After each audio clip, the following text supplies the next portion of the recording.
So, Shane, how do you say your last name? Stolp. Stolp. Shane Stolp.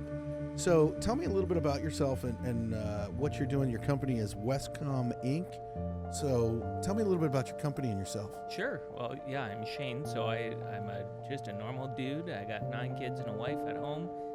We are based out of Duluth, Minnesota. We do electrical and automation in the oil and gas, mining, and heavy industrial facilities across the U.S. So I spend my time bouncing between our office in Duluth, Minnesota, over to Ashland, Wisconsin, out to Williston, North Dakota, down to Carlsbad, New Mexico, Gillette, Wyoming. Those are our 5 regional offices that we have. Wow. And there's about a few hundred of us that go Energize America. That's our motto, is we energize America. And pretty proud of the team that does it. My brother and I started the company 13 years ago, became employee-owned in 2023. So that's the newest journey, is that we're now employee-owned. So pretty fun. Good for you. Yeah, it's been quite a ride. And I'll tell you, I went to college, actually, for accounting. And so I call myself a recovering accountant. Got my bachelor's degree in accounting, and somehow my brother is a master electrician. He got me involved in the business and said, hey, let's go do this thing, and here we are. Wow. That's pretty exciting. And in 13 years, how many employees do you have now? We have about 300. So we That's impressive. Yeah, I think it is. The number isn't as important as the people that we have. Oh, So you can have 300 that equals 1,000. Right. Because let me tell you about one of the guys we Come have. on. I love this. This is great. My number one guy, who's our COO, started for us as a 17-year-old farmer. He's from Wisconsin. He came out to North Dakota and started working for us. Eventually fell in love with automation, became a direct report for one of the oil companies, got his journeyman card, became a master electrician, runs our entire company. And listen to what he did last Tuesday. I had a project in Gillette that I had to get across the finish line. We were running into hiccups. He said, Shane, I'm leaving. I'll see you when the job is done. I just got a call from him right before this episode. The job is done, and he pulled it across the finish line and did a full send. That's who we have at Wescom. So more important than the 300 people is who the 300 people are. I think that you are 100% accurate. I think that is the definition of an unstoppable team. Yeah, I think that's why I tell other folks in business, if you have an ING like Energizing America, it's ongoing, it's in the present, you can get people that believe in that mission, and you can go do incredible things. And I'm just lucky to be along on the ride with them. It's quite humbling to work with an awesome team. Well, and I think the other thing about that too is I have some people like that. And as soon as you even said that, I've been in that exact situation where it's like, well, I'm going to go get this done. And, when you're leading an organization as a boss or a CEO or a leader, you can't grow beyond a certain point without people like that. No, you can't. And not only can you not grow beyond a certain point with people like that, you start to get demoralized in business. Yes. You start to lose, there's so many challenges, right? But when one of your people steps up and does something like that for you, all it does is remotivate you. I could hardly leave the office in the last week and a half because that guy is out working. And he didn't just work Tuesday, Wednesday, Thursday, Friday, then partied over the weekend and then went back to work and finished it. No, he left on Tuesday, drove 12 hours, worked Tuesday night, Wednesday, Thursday, Friday, Saturday, Sunday, Monday, Tuesday, Wednesday, and now today, Thursday at noon, called me with the good news. That's awesome. I'm just trying to keep up with that, right? Yeah. And I think it speaks to what is really out there in the blue collar trades. That's the kind of people that there are. Their commitment runs deep. He also did tell me he's taking Monday off because he's got to take care of his cows and his wife and children, which I thought was appropriate. Well, I love that he said his cows and his wife and children. They're all the same. Well, for him they are, because he grew up in Wisconsin, Yeah, I think he probably loves his wife and kids more, but I think that's... Probably. He thinks he probably does. Hopefully they don't listen to this podcast. Well, I doubt that. They're too busy. Yeah. The reality is that it doesn't matter, though, if you're an electrician, a plumber, a miner, what you are, that's who is out there. Because when you come to a conference like the Better in Our Backyard conference, or you're at the North Dakota Oil Show or down in New Mexico, that's who you run into, and that's what makes this industry so fun. Yeah. And so when Ryan approached me years ago about Better in Our Backyard, it's an untold story, and there's certain organizations out there doing a good job with it. Some of them really started out strong, and I'm not exactly sure where they're going with it. Some are still doing it very well, Ryan being one of them. Yeah. That, hey, let's tell the story of the blue collar. This podcast, it's a great example of how to get in front of these folks and tell them, not only can you make decent money and a good career doing this, but it's something you can be proud of. Absolutely. And you can enjoy it. You can be happy in it. Phenomenally happy. Like, Absolutely. how is it when you go out on a project? Is it not the coolest thing when you're helping pull some wire, which they're always like, oh, please, Shane's here we go. But it's too fun not to show up because they're giving I each agree. other grief. They're having a good time out there. And at the end of the day, when you're taking the boots off, everyone just feels good. Well, I think it's because we're made to work. It is ingrained in who we are. We're made to do that. I had a conversation. My son is a first-year apprentice in the electrical industry. That's awesome. It is awesome.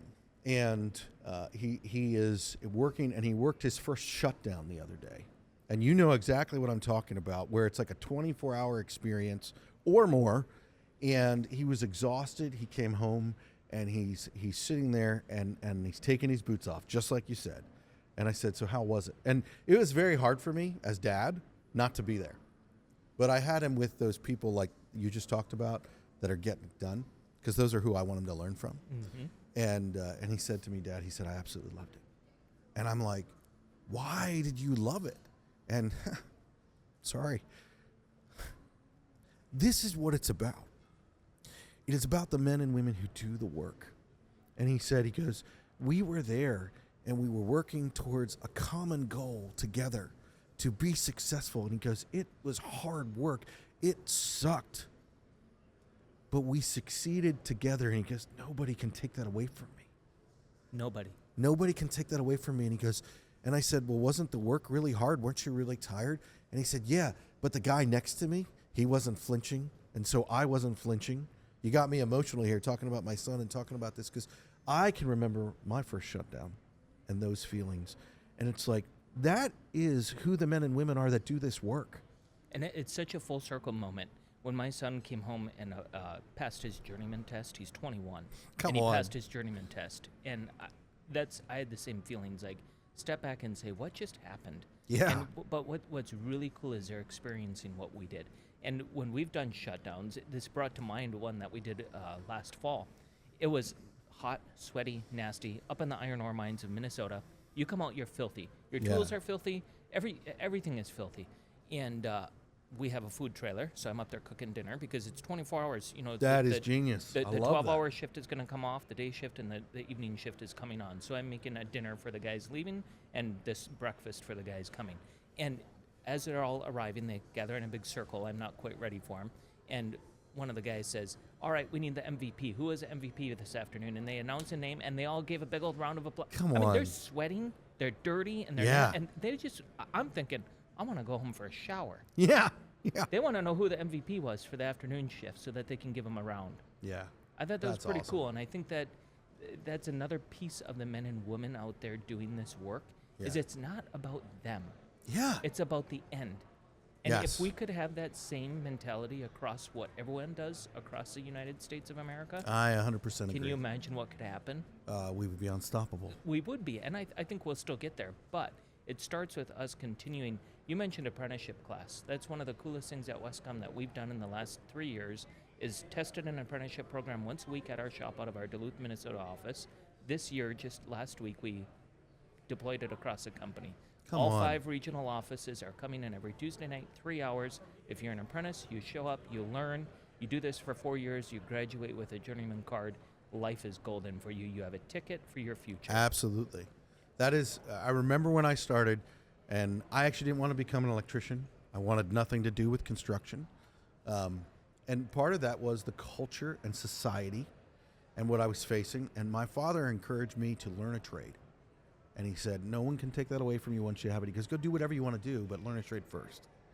And I went to a friend of mine was involved with an electrical company, and they were doing federal work, airports, treatment plants, that sort of thing. And they said, well, we'll put you through apprenticeship, and you'll have your card. And I was like, and the statement that was made to me is you can go anywhere in the country and you'll have your journeyman's card. And I was like, oh, that has some value. And it really does. And it really does. And so that's really exciting that you guys are now, doing that with your team, and that they can take that and they can use that wherever. Well, I attended a session this morning that talked about the average tenure of the 24 to 34-year-old age group is 2.7 years, and the sooner that we can understand that as employers, the better off everyone will be. And so in this 2.5 years that you have these people, you can either make a positive impact or a negative one. It's kind of yours to make, right? Absolutely. And so I recognize it's not easy to work in the mining industry.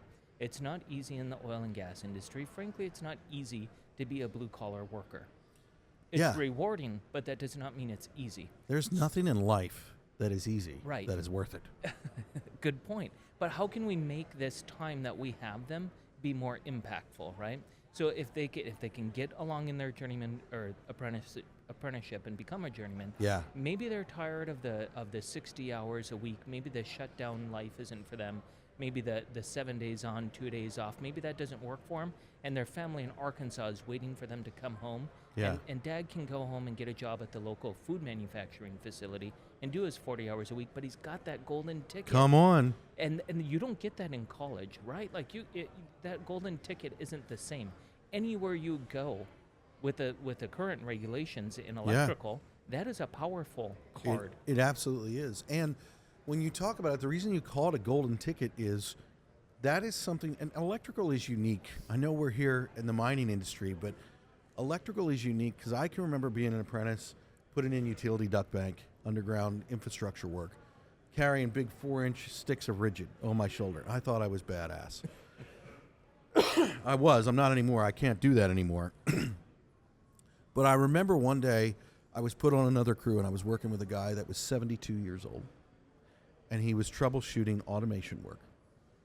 And I had this epiphany that electrical was something that I could go from doing this type of work to this type of work. And as I aged, I could take it to wherever I wanted it to be. Oh, are you kidding? Look at how many I&E techs are needed across this country right now. Yes. So, oftentimes you start out in the trenches, you get into construction, and then eventually you can get into maintenance. Yeah. And that's just not quite as physical, and it's more mindful.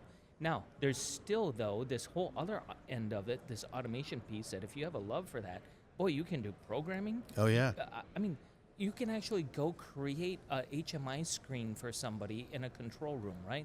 Who ever thought that an electrician would end up doing creative work like Absolutely. an artist? But they end up doing that. The runway is super long as an electrician. Absolutely. Well, I mean, I would have thought that just because in the area of the trade that I was in, I saw tremendous creativity. My wife thinks this is not interesting. But if you've ever seen a well-done conduit rack, that's artistic. That's just beautiful. You either know or you don't, right? Exactly. And so if you're on social media, you know. You know. You take a picture of an awesome conduit install and you post it on your LinkedIn account. Yeah. And the electricians are like, wow. Yeah. And everyone else is like, what? Yeah. Why that? Exactly. Exactly. Yeah, this is a business site or this is a job board. You shouldn't be posting pictures of conduit, right? So I tell my guys, I need you to stand in front of that conduit, but get out of the way. I need the conduit. I actually just need you so people stop and look. The electricians are going to look either way. I love it. I love it. So with your company, Wescom, you're in multiple states, and you guys are in the oil and gas industry. How are you investing in people? Like you talked about apprenticeship, you talked about what you're doing. Clearly, in 13 years, you've went from when you started. How many people did you have? Well, my brother and I plus 3, so there was 5 of us. So 5 to over a few hundred.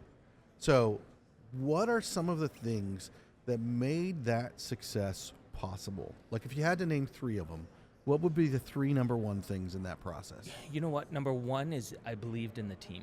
Come on. And the reason why I believed in the team, I'm lucky because I was not an electrician. Yeah. So you know what? I had to believe in the team. Yeah. So hopefully it's just how I was, but I had to. Yeah. Number 2, I would say we invested in the team. So we're the kind of company that Wescom gear, do some safety observations. You have a separate account. It just automatically builds. You go redeem it. You get gear.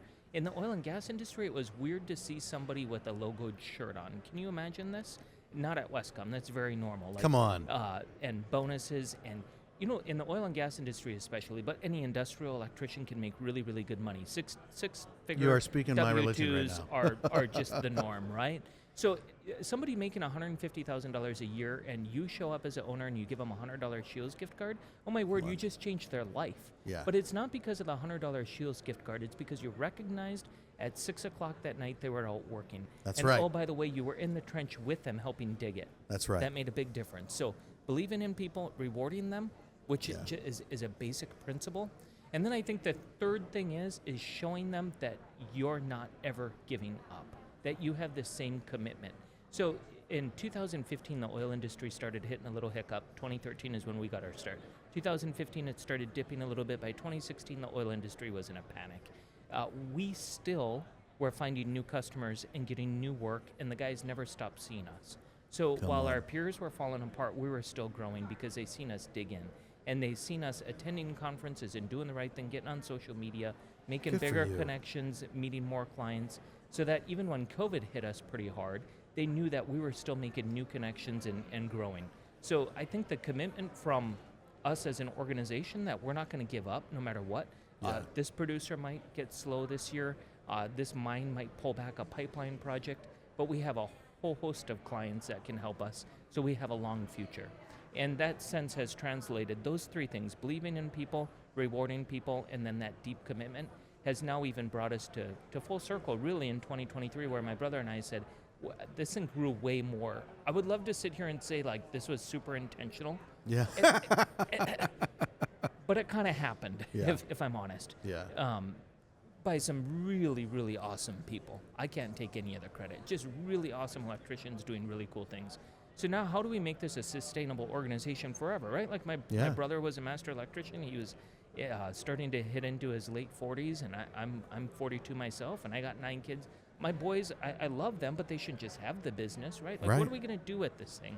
And that kicked off an employee ownership conversation, and then a transaction that occurred in June of 2023 where the employees now own the company, and they earn their shares, myself included. I redeemed all my shares. I was nothing, and then on June 1st of 2023, I started earning my right to ownership. So I think that's been helpful. It's certainly not how it got us to where we are, but it's where we are today as now employee-owned. Well, and I think that's a very ingenious way. You know, we have a lot of organizations, and we have a lot of generations of companies that have been around 50, 60, 70 years. And they're phasing out. They don't have another generation to take over. They don't have, and there's also the aspect of, as you're transitioning that and sharing that ownership, that gives you the opportunity to go places that you couldn't have gone before. Oh, it's been such an incredible journey. I didn't know exactly what employee ownership was going to look like for Wescom, and I was a little bit balled up on how that, where does Shane fit into that, and how is this going to feel, and what are we going to do from here? I love your honesty. If anything, it just forced me to get real. Like, we had to set up the business to be real, and then now it's like, wait a second, all these people who own this company believe that you're out doing what an owner should, or what a leader should be doing. Come on. So get out there and get it done, dude. And whereas before, when I'm owning it as an entrepreneur, I can kind of do what Shane wants to do. And that it's now more about what does a business need Shane to do is what Shane is doing. And I think that's the right thing for the team. Yeah, I agree 100%. I love what you're doing. I love what you guys have built. I think that more people in the trades world need to understand that. How do you think that those of us who have trade-related companies, how do we attract the next generation to be in our business? Get online. You know, in the first oil slowdown in 2015, I was driving from Williston, North Dakota to Duluth, Minnesota a lot. Because my family's in Duluth, the work was in North Dakota. And one day as I'm driving, I'm thinking, where we needed people all the time. Yeah. Including work. I where fully are these get people? that. And so I started listening to a podcast, Where Are People? And I heard about LinkedIn. I had never heard of LinkedIn prior to then. Wow. I got on LinkedIn, and I will tell you, that was the start of a little social media journey that has given back tenfold. Yeah. Including now hosting my own podcast called Energizing America, because... Nice plug, by the way. Yeah, I was... Oh, sorry, that was not intentional. Out in That's the what makes it good. Out walking in airports, and I see everyone in AirPods, right? And so pretty soon I ask my kids, what are you all listening to? Like, wouldn't you get sick of music in your ear all the time? And my 17-year-old son at the time says, Dad, it's not music, it's podcasts. Nobody listens to anything but podcasts. And I am telling you, it's true.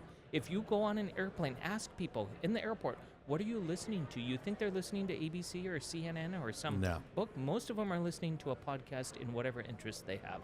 So meeting people where they're at is how we're going to attract people to this industry. I agree. If you want young people, our average age of an electrician at Wescom is horrifyingly low, to the point that we kicked off a project 2 months ago in Gillette, Wyoming. The owner of the site called me and he said, I just would feel better if you had some gray hair on this job. And you know what's horrifying? The average age of an electrician in North America, in the United States of America, is 57 and a half. Wow. What are we going to do in 6 years, folks? What are we We're going in to do trouble. even in 5 years? We're in trouble. We're in deep I am trouble. very aware of this problem. I know exactly what you're talking about because I've had the same conversation over the past 20 years with clients where they're like, hey, everybody's really young. Yeah. Like, But that's how we get things done, right? And that's the best people to get. Get them when they're young, believe in them, put up with their speed record, put up with their, some of their safety infractions, train them through all of that, and you will end up with a 32-year-old guy running your entire company who started when he was 17 and hardly had a driver's license. But to attract them, we have to meet them where they're at, and then you also have to be flexible. So compensation isn't the same as it once was, right? boy, that's the truth. You can't just say everyone wants $32 an hour and they want 5% in their retirement account. An 18-year-old doesn't actually even care about his retirement account. If you're really cool, put some money into his retirement account without him even realizing, figure out a way to do that. But dude, let him have that time. Absolutely. Let him have a higher pay. Let him have the 3 weeks off to go hunting. Oh, well, that you didn't get 3 weeks off. Nobody cares. When you were, I love this story my brother tells sometimes about when he was a young electrician and he was digging in an attic. And oftentimes he'll stop himself and he'll be like, not that anybody cares. And it's pretty well true. Yeah. Your new electrician at 20 doesn't really care what you did when you were 20 as an electrician. So Yeah. if you're running your business like, how it was back in the day, you're not going to attract young people. Whether it's social media, whether it's believing in them, whether it's putting up with the flexibility requirements that they have, meet them where they're at, and they will turn out and do incredible things for you. So let's talk about something else related to that, because this is one of the things that, this is my jam. This is what I believe in. My mug says trades or die. Like that, and that's real. That's in my blood.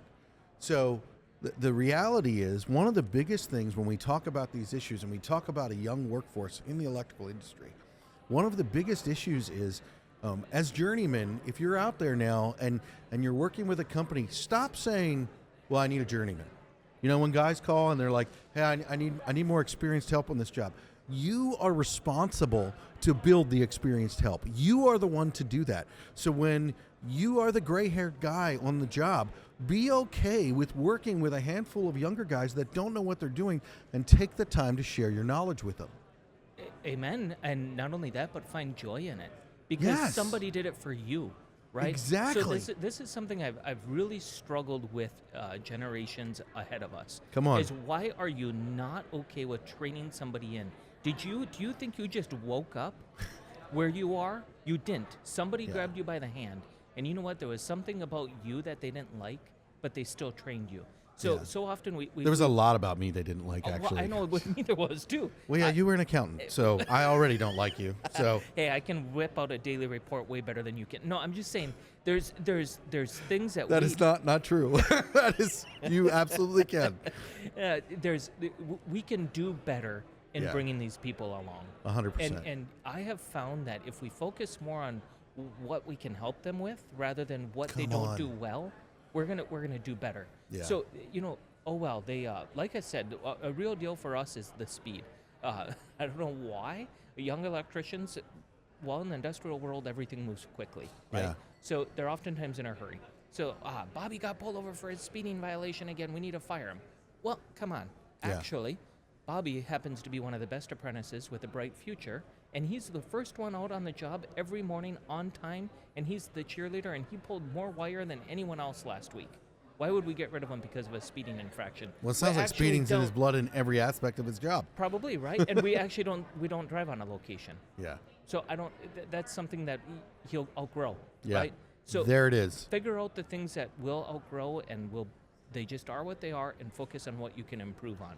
Yeah. If somebody doesn't know how to terminate, well, let's sit down and show them.